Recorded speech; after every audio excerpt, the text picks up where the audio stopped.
기도하겠습니다. 존귀와 영광과 찬양 받으시기에 합당하신 주님을 찬양합니다. 벌써 1월 마지막 주일입니다. 이 한 해가 주님 역사 앞에 부끄럽지 않은 해가 되기를 원합니다. 우리 모두가 기도와 말씀으로 무장하여 믿고 행하는 믿음을 갖게 하여 주시옵소서. 새로운 피조물인 우리가 주님을 사랑하며 주님을 향한 찬양과 경배의 물결이 넘치게 해주시기를 간절히 원합니다. 이 시간에는 말씀 듣는 시간입니다. 부족한 종 단에 세우셨으니 십자가 뒤에 감춰주시고 오직 성령님께서 이곳에 충만하게 임하셔서 전하는 자나 듣는 자들 심령을 활짝 열어주시고 주시는 말씀을 통해서 나에게 하나님께 주시는 말씀으로 받아들여 아멘으로 화답하며 은혜 넘치게 받는 귀한 시간이 될 수 있도록 우리 주님 인도해 주시기를 간절히 원하옵고 감사드리며 예수님 이름으로 기도드렸습니다. 아멘. 아멘.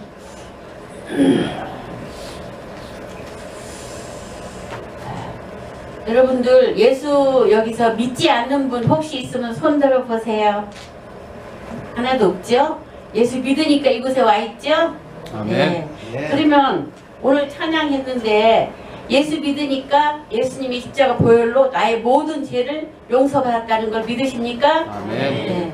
그래서 대속함을 받은 우리는 새로운 피조물이 된 우리입니다. 그래서 오늘 제목이 새로운 피조물이 된 우리라고 정해봤습니다.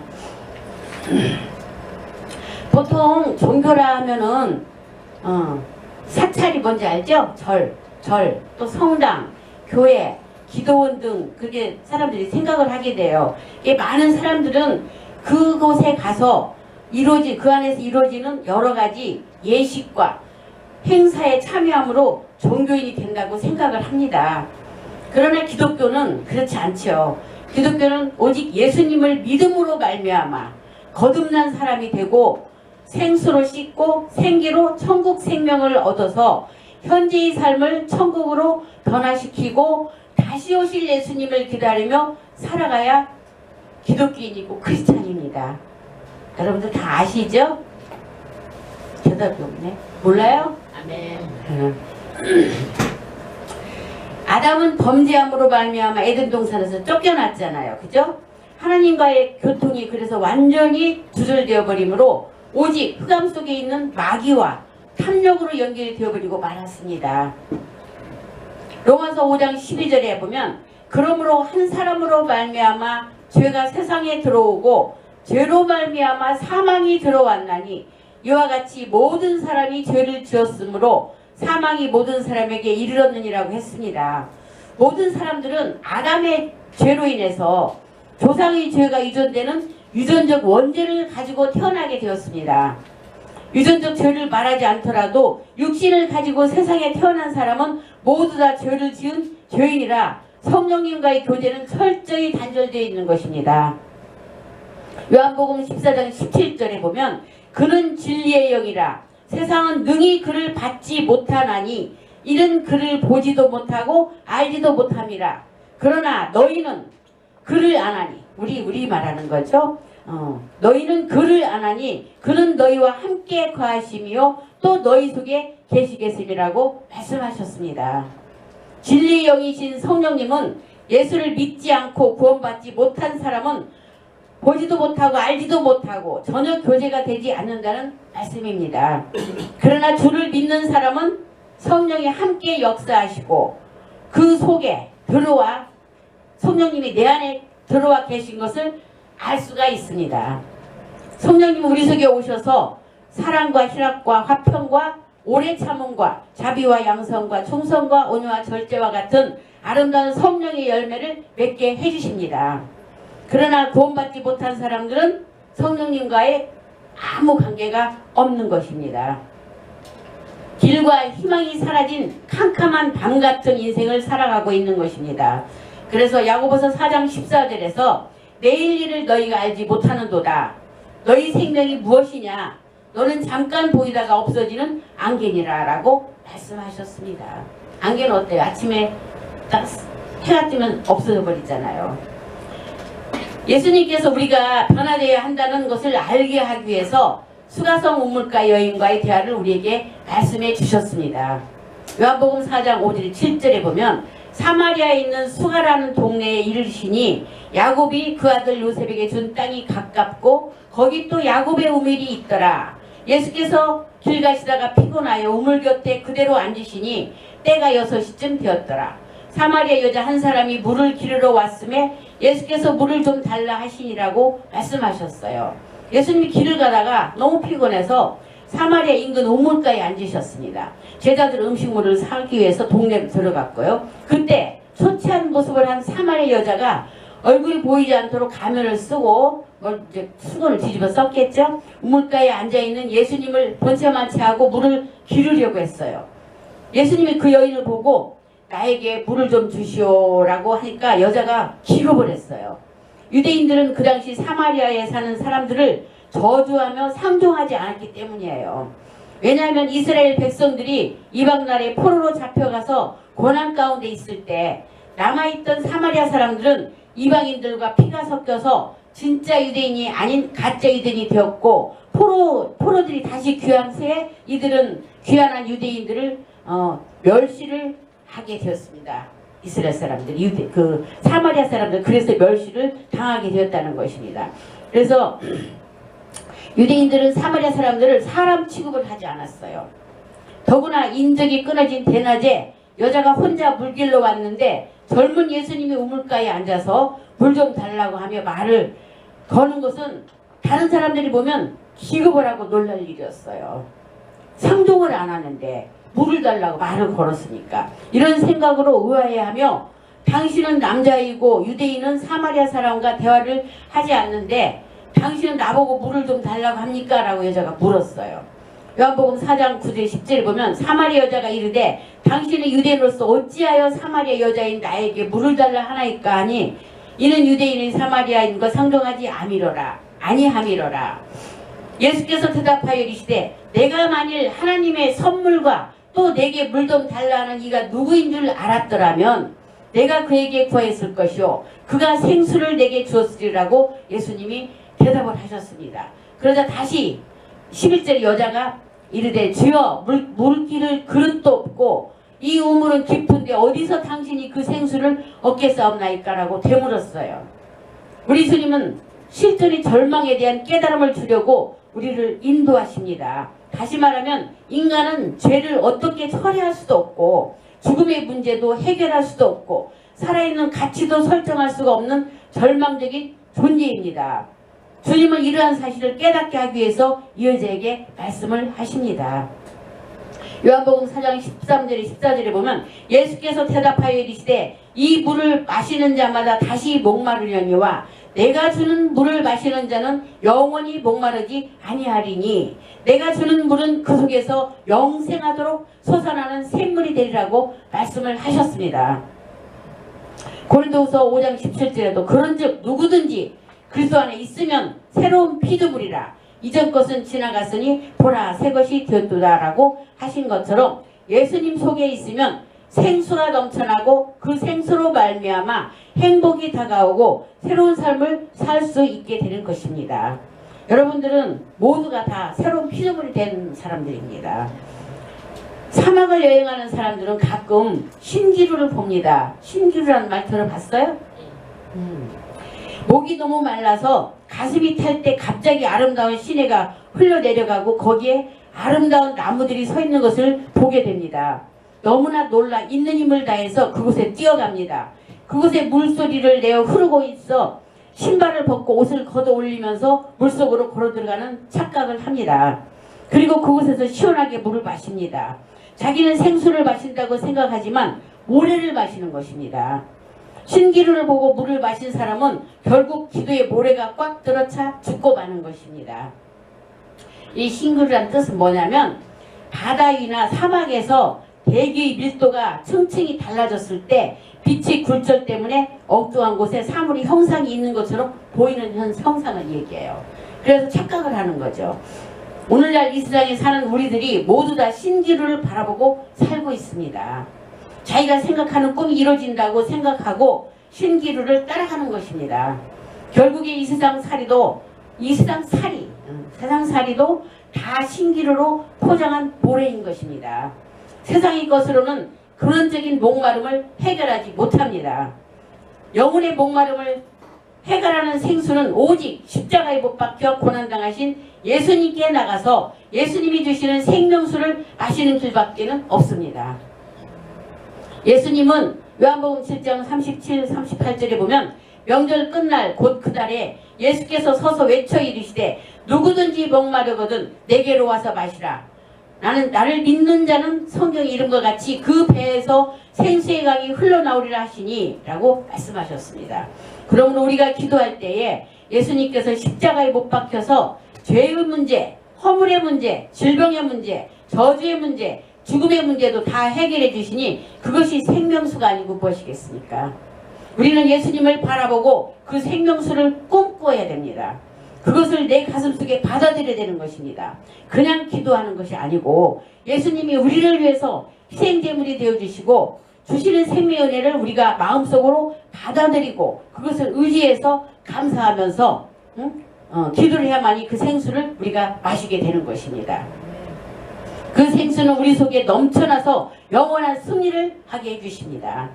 세상에 부딪혀서 인간의 힘으로 해결할 수 없는 문제라도 예수님을 바라보고 있으면 예수님의 문제를 해결하는 능력을 허락해 주십니다. 그러면 이 영적인 목마름은 왜 우리들에게 있을까요? 대통령에 대한 목마름이 사라질까요? 돈이 많으면 사라질까요? 돈이 많아지고 명예가 많아질수록 행복해지지 않고 근심과 염려가 더 많아지게 되는 것이 세상의 이치입니다. 문재인 대통령이 대통령을 그 애를 썼는데 대통령 돼서 너무 지금 행복하고 편안할까요? 잠도 못 잘 거예요. 예레미야서 2장 13절에 보면 내 백성이 두 가지 악을 행하였습니다. 곧 그들이 생수에 그런 데는 나를 버린 것, 생수에 그런 데는 나를 버린 것과 스스로 웅덩이를 판 것인데 그 웅덩이는 물을 가두지 못할 터진 웅덩이라고 말씀하셨어요. 터진 웅덩이 물을 갖다가 채워도 다 새버리잖아요. 하나님은 생수의 근원이 되시는데 하나님을 모시고 있으면 적게 벌든지 많이 벌든지 먹고 살 수 있는 것입니다. 그러나 하나님을 버린 사람은 자기 스스로 부귀영화 공명의 우물을 파헤치지만 다 터진 우물이요 물이 거기에 고이지 않는 것입니다.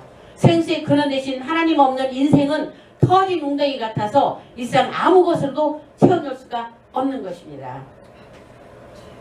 주님께서 생수를 마시게 할 뿐 아니라 또 생기의 바람이 불어오게 하십니다. 우리 목사님 축도하실 때 생기 불어오도록 기도하시잖아요. 그죠? 유대 광야에서 흩어져 말라져 죽고 뼈가 온 들판에 흩어져 있는데 거기에 주님께서 그 뼈들에게 생기를 불어넣으셔서 살리는 장면이 나옵니다. 오늘 말씀이죠. 에스겔서 37장 7절 10절.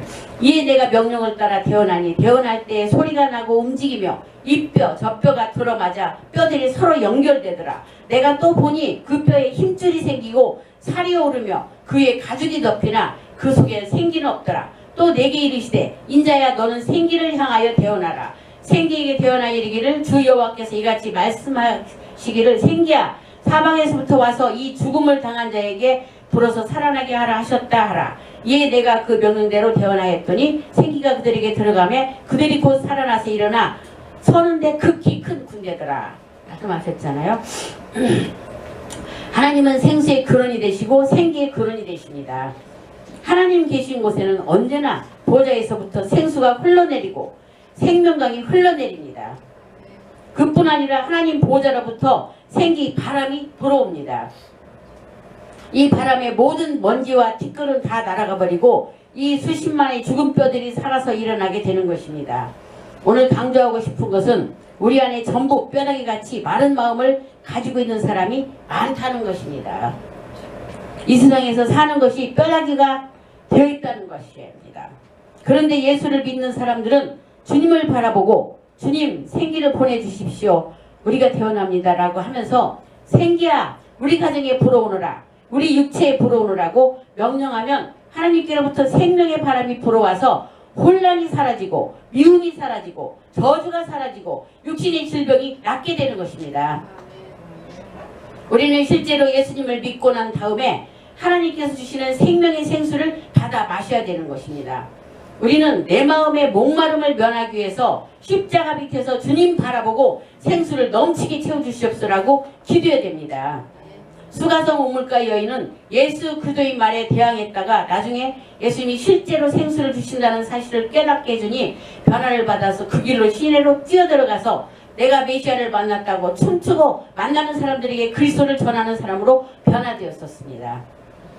생수가 그녀의 마음속에 넘쳐 흐르게 된 것입니다. 생기도 마찬가지입니다.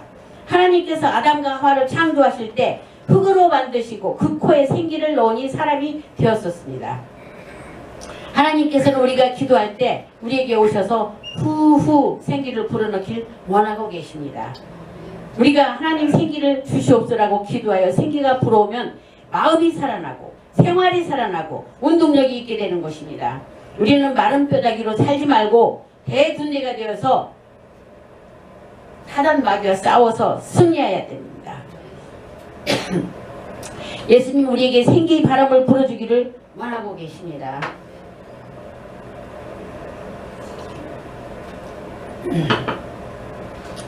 죽은 나사로가 생기를 받아 살아서 일어나 걸어 나왔던 것처럼 우리는 하나님의 생기를 받아 은혜 가운데서 끝까지 누리며 살아야 하는 것입니다. 생명의 기운이 대원인의 입술을 통하여 나타나면 기적적으로 생명의 역사가 일어나게 되는 것입니다. 생명수의 근원이 하나님이시기 때문에 모든 생물의 생명과 모든 사람의 육신의 목숨이 다 주의 손에 달려 있습니다.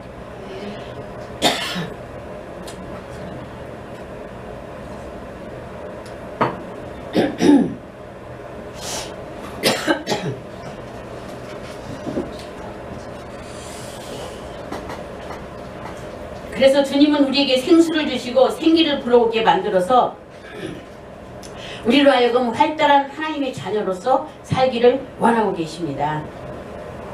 생명의 바람은 하나님께로부터 불어오는데 성령 하나님 속에 생명의 능력이 가득 출렁거리고 있다가 하나님의 사람이 하나님의 말씀을 대언하면 생명의 태풍이 불어 넘치게 되는 것입니다. 창세기 2장 7절에 여호와 하나님이 땅의 흙으로 사람을 지으시고 생기를 그 코에 불어넣으시니 사람이 생명이 되니라 하고 생기를 불어주시는 장면을 기록하고 있습니다.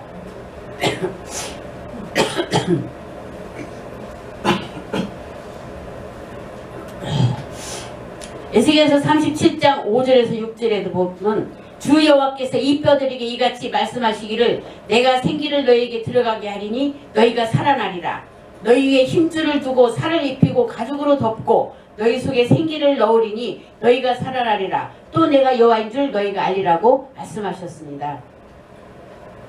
오늘 주님께서 그 생기를 우리에게도 불어 넣어주시기를 축원합니다. 아멘. 아멘. 아멘. 전에 기독신문에 일본 모리타 요시츠쿠 목사님이 간증이 실렸었습니다. 하나님의 말씀을 선포하며 기도할 때 얼마나 놀라운 기적이 일어나는가를 보여주고 있습니다. 이분은 10살 때 뇌암에 걸려 암이 뇌의 깊숙한 곳에 있어서 수술도 불가능한 상태였습니다. 아무 치료도 하지 못한 채 종양이 점점 커져 참기 힘든 두통과 구토가 계속되었습니다. 팔다리 얼굴도 이미 마비가 오고 눈도 보이지 않게 되었습니다. 마비로 인해 눈을 감으려 해도 눈이 감아지지 않아서 강제로 눈을 감기 위해서 테이프로 붙여야 했고 그래야 간신히 얼마 동안 잠을 잘 수가 있었습니다. 그렇게 고통 가운데 죽는 날만 기다리고 있는데 그에게 자기 누나가 일본말로 설교한 설교 테이프를 갖다 주면서 이거 들어보라고 했습니다. 보통 테이프를 듣던지 텔레비전을 보면 머리가 깨어질 것 같고 구토가 나오고 했는데 구역질도 나오지 않고 좋아서 24시간 그것을 틀어놨다고 합니다. 그 설교 테이프에 저가 채찍에 맞음으로 나음을 받았다는 말이 늘 나오기 때문에 그것을 자꾸 들어서 완전히 외우게 되었습니다. 설교 테이프를 들으니 마음에 희망이 생겼습니다. 이 테이프에서 말한 대로 예수님이 채찍에 맞았으므로 내가 나음을 얻었다고 고백하기 시작했습니다. 교회 나와본 적도 없고 어떻게 기도해야 하는지도 모르면서 그냥 그렇게 고백했습니다. 구체적으로 그는 밤에 자기 전에 모리타의 눈은 나을 것이다. 이미 나았다. 제 눈을 고쳐주신 하나님 감사합니다. 생기가 눈 속에 들어가게 하옵소서라고 하고 잠자리에 들었다고 합니다. 그랬더니 그 이튿날 아침에 일어나니까 눈이 보였다고 합니다. 그래서 너무 신기해서 그 다음에는 또 내 귀에 생기가 들어가서 귀가 들리게 될지어다라고 했더니 그 다음날 아침부터 귀가 들렸다고 합니다. 너무 희한해서 그는 저가 채찍에 맞음으로 너희가 나음을 얻었다고 하니 하나님의 생기가 이 말씀을 가지고 나를 치료하니 감사합니다. 내 팔다리를 지금 못 움직이는데 이 불구의 팔다리가 내일 아침에 움직여집니다라고 고백을 했다고 그래요. 그리고 아침에 일어나니까 팔다리가 움직여졌대요. 하나하나 생기를 집어넣는 것마다 살아 일어났던 것입니다. 결국 6개월 만에 몸이 완전히 나았습니다. 수술조차 할 수 없었던 암덩어리가 사라져버렸던 것입니다. 28년이 지난 지금도 그는 매우 건강하다고 합니다. 그래서 하나님께 너무 감사해서 신학교에 가서 공부를 해서 지금은 졸업하고 목사가 되어서 목회를 하고 있다고 그래요. 이거는 실제로 있었던 실화입니다. 하나님 말씀을 선포하고 하나님 생기를 달라고 기도하면 이러한 놀라운 역사가 일어나는 것입니다. 또 어떤 권사님도 갑자기 뇌경색이 발병해서 왼쪽 팔다리가 마비가 되고 다리에 힘이 빠져 걸을 수 없게 되었습니다. 그러자 면역력이 떨어지니까 또 거기에 대상포진이 발병해서 고통이 말로 할 수가 없었습니다. 스포가 몸과 온 팔다리 퍼져가지고 너무 고통스러워서 잠을 잘 수도 없었다고 합니다. 권사님은 문득 기도원이 생각났다고 그래요. 그래서 화요일과 금요일은 반드시 기도원에 가기로 결심을 하고 가서 금식 기도를 했다고 합니다. 권사님 기도원에서 계속 기도하다가 예수님이 십자가에 못 박혀 우리를 위해 돌아가신 예수님을 생각하면서 기도를 했다고 그래요. 더 이상 질병은 나와 상관없다. 예수님이 십자가에서 흘리신 보혈로 나는 깨끗이 고침을 받았다라고 선포했다고 합니다. 말씀을 듣고 말씀을 믿고 입술로 고백한 것입니다. 그런데 이렇게 기도하자 놀라운 변화가 일어나기 시작했습니다. 뇌경색으로 불편한 몸이 차츰 호전되어서 뇌경색의 고통이 사라지고 대상포지로 생긴 흉터도 작은 흔적만 남고 감쪽같이 사라져버리고 깨끗이 나았다고 합니다. 하나님께서는 당신의 아들과 딸들을 통하여 마귀 역사를 멸하고 하나님의 생수와 생기를 나눠주셔서 이 세상에서 승리하며 살 수 있도록 만들어 주십니다. 아담과 하와가 하나님 앞에 범죄하고 영원히 죽어 저주받아 이 세상에서 비참하게 되었을 때 예수 그리스도께서 십자가에 못 박혀 우리 생수의 근원이 되고 생기의 근원이 되어 주셨습니다. 그런 주님을 의지해서 우리가 생수를 마시고 생기를 명하면 우리가 가는 곳마다 팔팔하게 만들어 주게 되는 것입니다. 우리는 살아계신 하나님의 능력을 우리 생애 속에 나타나게 하고 하나님의 생명을 서로 나누면서 사는 자들이 되어야 되겠습니다. 우리는 형식과 의식을 걸머진 종교인이 아닙니다. 교회만 와서 그냥 예배만 드리고 왔다 갔다 시계 쳐가지고 왔다 갔다만 해서 소용이 없어요. 정말 예수님을 진실로 믿고 이 말씀을 의지하면서 대언하고 선포하는 기도를 해야만이 이런 역사와 기적이 나타나는 것입니다. 우리는 하나님의 능력으로 영혼이 잘되는 같이 범사에 잘되고 강건하게 되는 능력을 체험해야만 되는 것입니다. 우리들은 예수 그리스도의 몸을 먹고 우리 성찬식 하죠. 흘리신 피를 마실 때 그를 통해서 생수를 마시고 생기를 받아들여 살아있는 하나님의 역사가 일어날 것을 기대하면서 마셔야 될 것입니다. 저와 여러분들은 주님의 생수와 생기를 마시고 인생 가운데 기적의 역사가 일어나 승리의 삶을 사시기를 예수님의 이름으로 축원합니다. 기도하겠습니다.